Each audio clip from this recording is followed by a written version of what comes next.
وقال انا اللي كنت معترضة على الترند وبقول ترند وايه لازمته وترند على ايه.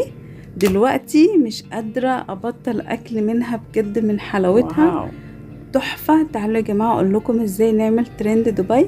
عايزة اسمعكم بس القرمشة والكريسبي التحفة اللي انتوا سامعينه ده، بجد خطيرة. يلا مع بعض بسم الله، يلا بينا. مبدئيا كده هنحتاج معلقة من الزبدة او السمنة نسخنها حلو جدا، وبعدين ننزل بالكمية اللي هنحتاجها من الكنافة المتلجة ومتكسرة صغير زي ما احنا شايفين كده. طبعا وهي متلجة بتتكسر بكل سهولة جدا. هنقعد نقلب فيها كده لحد ما تتحمر وتاخد لون ذهبي حلو جدا. ما نغمقش اللون زيادة عن اللزوم وما نطلعهاش نية علشان تبقى فيها قرمشة.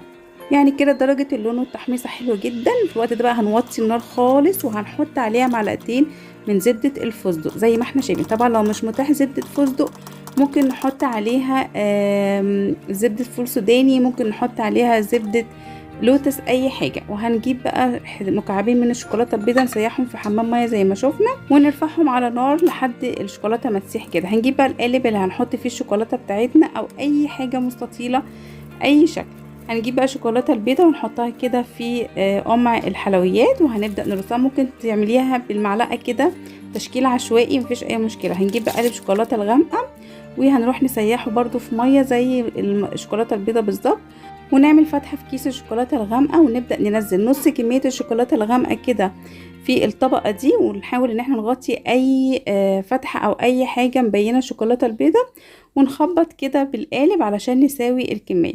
ونبدأ بقى نوزع الكنافة اللي احنا عملناها بزبدة الفستق في النص بالراحة، وما نحاولش ان احنا نضغط عليها علشان ما تنزلش تحت وتبان من الشوكولاتة من الناحية اللي تحت، لان ده هيكون وش الشوكولاتة بتاعنا. هنحط النص اللي فوق ونخبط برضو نسويها وندخلها بقى التلاجة ساعتين 3، ندخلها في الفريزر 10 دقايق هتلاقوها كده اتمسكت على طول. شايفين بقى لما طلعت من الفريزر او التلاجة تحفة. بصوا بقى اسمعوا، خطيرة. ومن جوه بقى طعمها مميز جدا جدا جدا بجد، حلوة قوي. تستاهل فعلا ان هي تطلع ترند لان طعمها وهم بجد. عجبتني لما دقتها، مش قادرة ابطل اكل فيها. خطيرة.